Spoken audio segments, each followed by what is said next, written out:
Kung naka-straight, pag fall niya, hanggang doon lang. So, make sure na straight siya.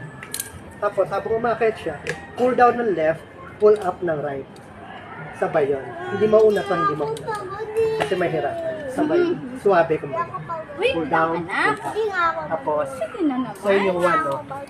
Cheer mo muna One, si Kali. Cheer mo muna. two, Oo, si Kali muna. 3. Ito yung brake hand na tinatawag. Never let go of this Ano rope. naman ulit? Ito, binibitawan talaga. Ito, guide lang to. So, ulit. 1, 2, 3, 4. 1, 2, 3, 4. Ikaw bilis. 1, 2, 3, 4. Ganyan siya. Yan. Tapos pagpababa naman, hanggat maaari, dito yung rope. Pero minsan napupunta dito, okay lang.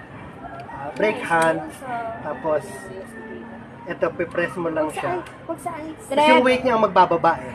Ang kailangan mo lang gawin is controlling yung